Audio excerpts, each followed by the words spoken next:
Welcome to a brand new Retro Wednesday. And today we'll be taking a look at a rather unique fighting game for the CPS-2 arcade board.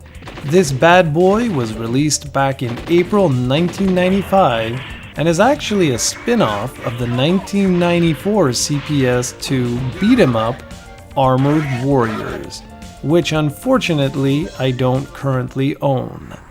This is the Japanese version of Cyberbots, and is pretty much the only version of the game released outside Japan.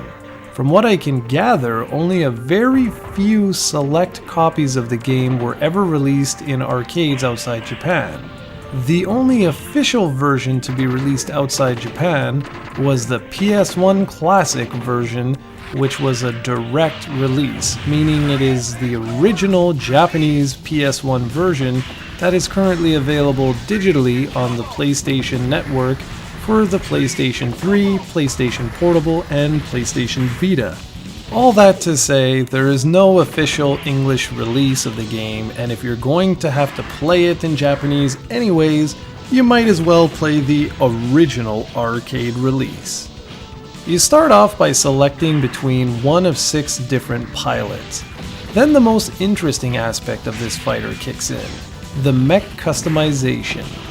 Legs affect your boosting ability and also your access to different special moves. There are 4 types of legs available: walker or humanoid, arachnoid, hover, and thread. Each of these controls quite differently than the next because of how they affect your individual mech. Arms, which can actually be ripped off in mid-battle, range from fist, ultra fist, sword, whiplash claw, electric claw, and drill. Finally, you have access to 8 different weapon types that range from flamethrowers to missile launchers and more. In total, there are 8 different mechs you can use in the game, each playing quite differently than the last. Gameplay-wise, most of the special and super special moves are pulled off in classic Capcom fashion, by doing simple quarter circle moves and the like. Interestingly, and sometimes quite frustratingly, projectile attacks, which are single button attacks, can be extremely effective against enemies and even player number 2. That can make the game feel just a tad cheap at times for those who just mash on the projectile button. The simple nature of the game makes it quite easy for new players to jump right on in. This isn't a combo-heavy fighter, even though the announcer constantly screams out every combo you manage to connect with, which I always found kind of funny. I found to be successful at Cyberbots, one needs to play defensively because of the constant projectile attacks that are almost always present. Thankfully, some of the mechs have underground attacks which protect you for just a short period of time. Overall, this is a simple but quite fun fighting game, with very simple meters that are associated with your special attacks. It's a 2-player best-of-3 match fighter that doesn't use Capcom's 6-button layout, but instead opts for a 4-button layout. Button 1 is your weak attack, 2 is your strong attack, 3 is your dash, and 4 is your projectile or ranged attack. This works extremely well for this type of fighter. Now, in terms of audio-visual presentation, well, it feels a lot like the Street Fighter games of the time, and that's pretty good, especially pertaining to the audio design, because, well, the Street Fighter series always featured great audio, and the same is true here.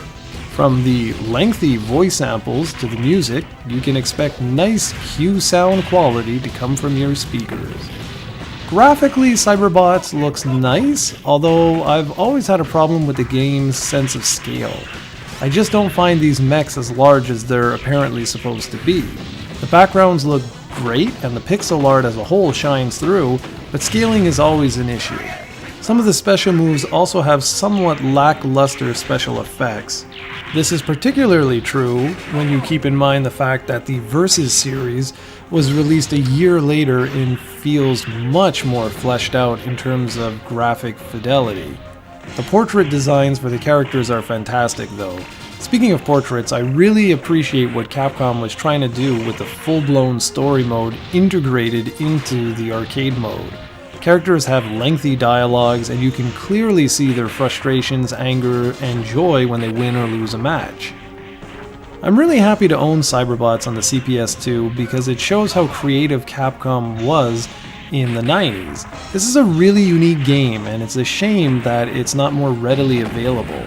The only way you can pick up Cyberbots officially in North America is via the PS1 Classic version that I mentioned in the beginning of the review. Otherwise, you would have to purchase the PlayStation 1 or Sega Saturn import versions. Or you could do what I did and pick up the original arcade version on the CPS-2. This is a great game in short bursts, and I loved how Capcom put an emphasis on single-player content over tournament play. If you have access to any of the options I mentioned, it's certainly worth taking a look at Cyberbots.